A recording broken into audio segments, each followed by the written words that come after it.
mi querida Nancy, porque hay que recordar que un personaje como Felipe Calderón ha recibido, ya deja tú su derecho de réplica, una invitación presidencial para hacer de la conferencia de prensa matutina, la mañanera, el espacio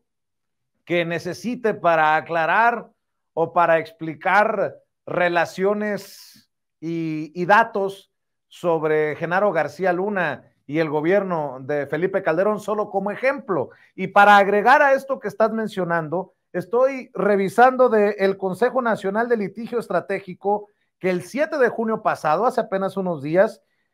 difundió. El día de hoy, un juzgado federal en materia civil de la Ciudad de México, a instancias del Consejo Nacional de Litigio Estratégico, reconoció el derecho de réplica de la senadora Xóchitl Gálvez y le otorgó un amparo para que durante la transmisión de la conferencia mañanera, en el mismo horario y con características similares, pueda aclarar la información falsa e inexacta difundida sobre su persona en términos de la ley reglamentaria del artículo 6º, párrafo 1 de la Constitución Política de los Estados Unidos Mexicanos en materia del derecho de réplica. El amparo fue promovido como consecuencia de la negativa por parte del Ejecutivo Federal en brindar un espacio a la senadora a efecto de que ejerciera su derecho de réplica, tal como lo solicitó mediante escrito de fecha del 5 de diciembre de 2022. En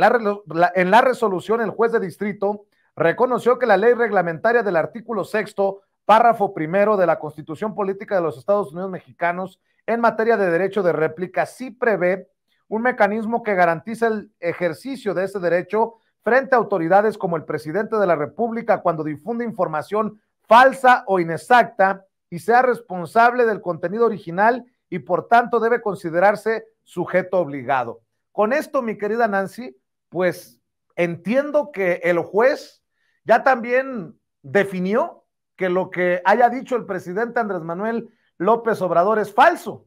Y ahí también me resulta peligrosa la cosa, Nancy. Sí, en efecto, es como una cosa juzgada cuando el fondo no era ese, o sea, el fondo era, o digamos, la forma es fondo, ¿no? Al final,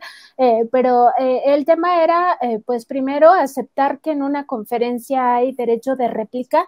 Pues, ¿cómo es eso, Vicente? Porque en principio el derecho de réplica se ha pensado más hacia medios de información, medios de comunicación, porque ahí pues se establece una circunstancia de publicar informaciones, pero en una conferencia de prensa, pues, ¿cuándo has visto tú que se solicite, por ejemplo, al propio Claudio X González Guajardo o al grupo de Va por México cuando acusan? Pues no, porque no es la tribuna donde se suele solicitar el derecho de réplica. Eso por una parte. Y segunda, pues también decir que Xóchitl Gálvez es una servidora pública que tiene su propia tribuna, que es el Senado de la República, una tribuna similar a la del presidente López Obrador. Es decir, no es una persona que carezca de medios para ejercer, pues en todo caso, si quiere hacer precisiones a algún dicho, en este caso del presidente López Obrador, pues tiene su propia tribuna para hacerlo. Entonces, por eso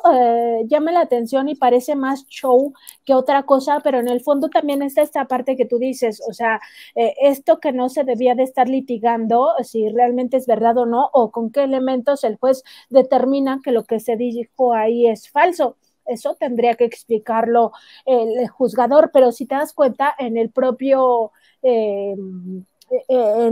comunicado del Consejo Nacional de Litigio Estratégico que encabeza Gustavo de Hoyos Walter, quien aspira a la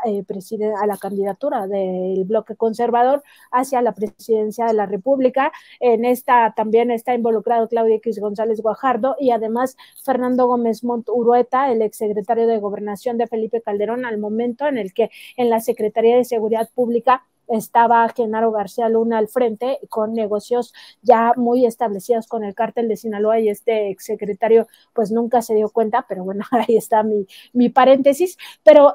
este bloque, este grupo, justo lo que busca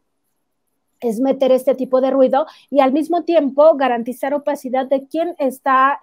pues pronunciándose en este sentido. Si tú te das cuenta en este comunicado, pues no viene qué jueces pues quisiéramos saber, ¿no? O sea, no que están luchando por los derechos humanos, pues un derecho humano también es el derecho a la información y queremos saber qué juez está determinando esto, porque como tú bien señalas, es muy peligroso que se esté ya también hablando como prejuzgando que existe una situación de violación o quizá de falsedad, cuando en realidad ni siquiera nos muestran qué elementos se tomaron en cuenta para otorgar este amparo de la justicia federal.